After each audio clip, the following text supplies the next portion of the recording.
Hi everyone, Justin Skank Tano here, the internet's busiest music nerd, and it's time for a review of the new Jeff Rosenstock album, SKA Dream. This is a brand new record from punk producer, singer, songwriter, multi-instrumentalist, Mr. Jeff Rosenstock. And it's actually not a new record as much as it's a new version of his most recently released studio project, No Dream. Jeff's 2020 album here was easily one of the most emotional and cathartic peaks of rock music that year, one more notch in his increasingly impressive discography, and I was blessed to be able to talk with him about that record about 8 months or so ago. But something else came up over the course of the interview too, and that is the subject of ska music. Specifically the prominence the genre once had in the mainstream and in the punk scene that has kind of dwindled, unfortunately, over the past 20 years. Now, I want to quickly stop here in the review and say that the point of that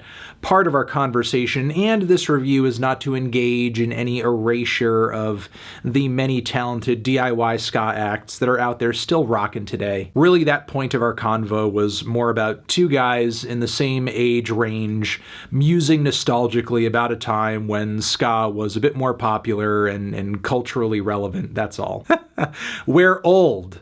Okay, we're just old. Now, I bring up this part of our convo because Jeff's response to the topic of ska was really impassioned. He seems to have a lot of love for the genre, as he should. I mean, his old band, Bomb the Music Industry, put out their share of ska tracks. He seemed genuinely disheartened in the genre not being as popular as it once was, and as a musician, he has taken matters into his own hands by doing a front-to-back ska redo of No Dream, complete with punny titles like Old Scrap, Scrap, and Scram, with an emphasis on the SKA, plus other cheeky references such as Checkerboard Ashtray and The Rudy of Breathing. Now, I should also point out that Jeff announced the release of this project on April Fool's and said it was to drop at 4/20. I think that had maybe a lot of people looking at that announcement skeptically, but it's here and it's real. And it's actually very good. Now, I'm not exactly sure technically and literally how much of this record is a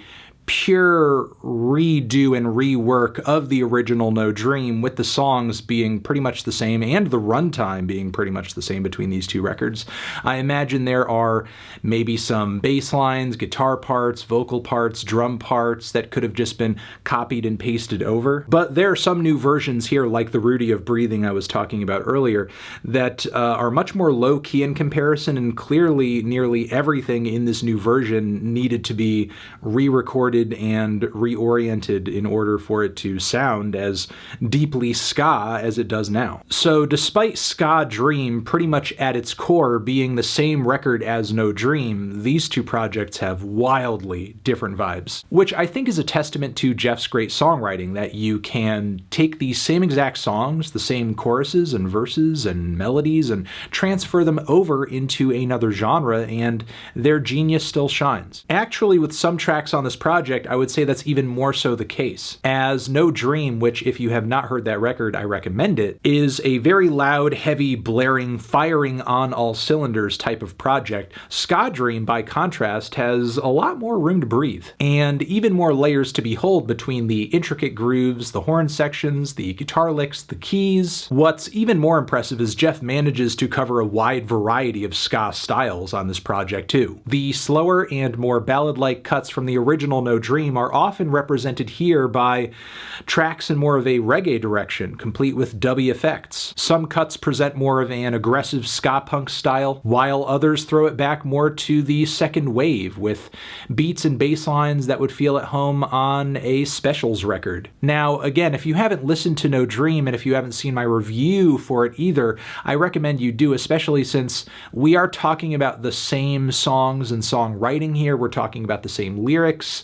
I don't necessarily see the reason in reevaluating that on this new version, since it's still the same material, it's still the same level of quality in that respect. So just to put a pin in it, I am still very much rocking with the songwriting on this record. It's still great, it's still catchy, it's still well structured, it's still laced with Jeff's proficient slacker style lead vocals, but the new ska style instrumentals on this LP just reveal how anthemic these tracks are, in my opinion. Like on No Time to Skank or Leave It in the Ska, where Jeff's lead vocals sound especially great in a more open mix. Airwalks and Scram now benefit from completely retooled rock-steady grooves. The boisterous background vocals on both these tracks slap even harder now too. And there's something new and refreshing about the contrast that comes about on the title track too with this version. Hearing Jeff's despondent and absolutely heart-wrenching social critiques and observations just has this intense bittersweetness to it, with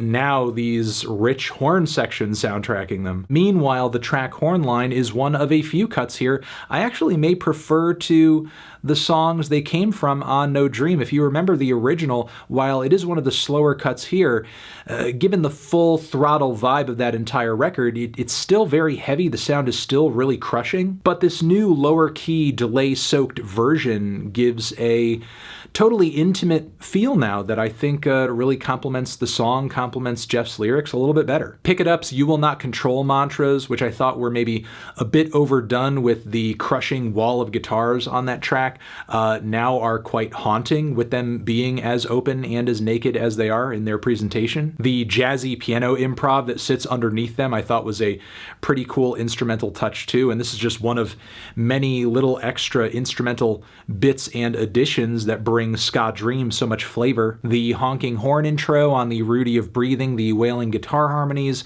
on Leave It in the Ska. Honestly, this whole project reads like a very tongue-in-cheek joke that maybe you and a friend come up with when you're high. Whoa, just like imagine X, Y, or Z, but now ska.